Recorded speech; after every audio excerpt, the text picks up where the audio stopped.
In an effort to reduce the cost of engines and team personnel required at the Grand Prix circuits of the world, new regulations were introduced which created a Park Ferme system. This effectively means that the cars are locked away and no work can be done.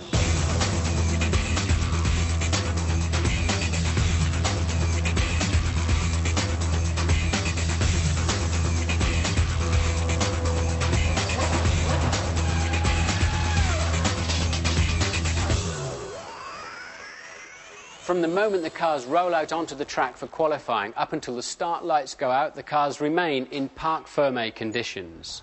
From time to time, they're locked up in the same place before being released back to the teams. Quite a car park. The rules are clear. The teams can change the front wing angle up or down. As much as the drivers may crave it, they cannot change any suspension settings whatsoever. Engines must complete 2 events. An engine change before qualifying means a 10-place grid drop. After qualifying, and you're starting at the back.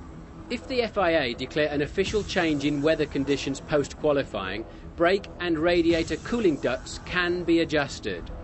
Tyre pressures can be changed and are still controlled by a system of compressed nitrogen and a valve. It's very old-fashioned but effective and safe.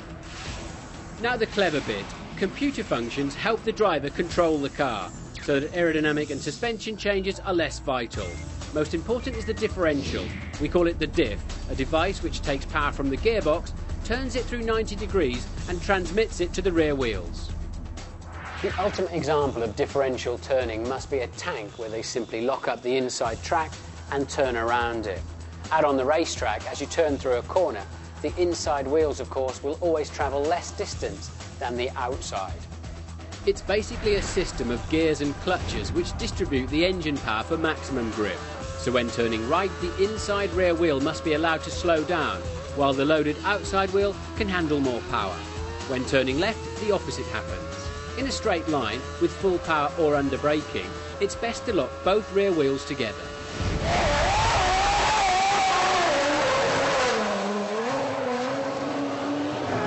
OK, now let's find out how the differential affects the car on the racetrack.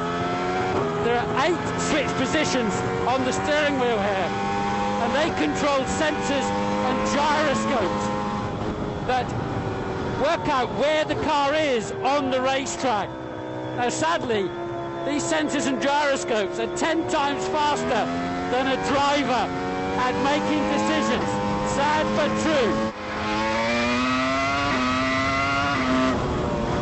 Under braking, I want the diff to be tight to lock the rear wheels together. On turn in, I want it free so that it allows the car to turn.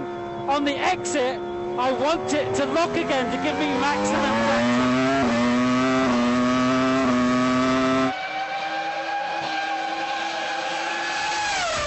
At any time, the driver is free to alter the distribution of brake system pressure front to rear by changing the volume of fluid forced into the calipers. This is done by twisting a cockpit cable which moves a pivot bar at the brake pedal.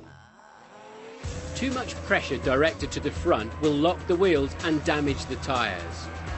Too much rear bias and this can happen. The rears lock and the car will instantly try to spin.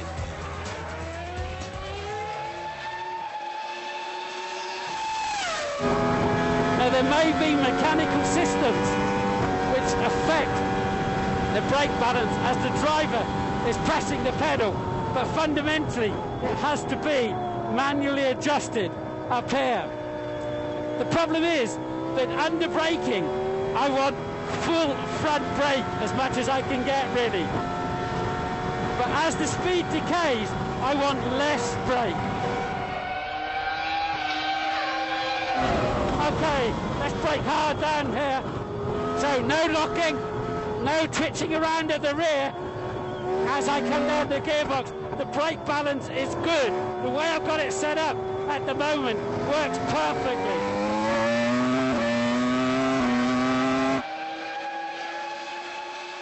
In theory, the teams can make very few changes to the car during qualifying and the race itself, and that is a big problem.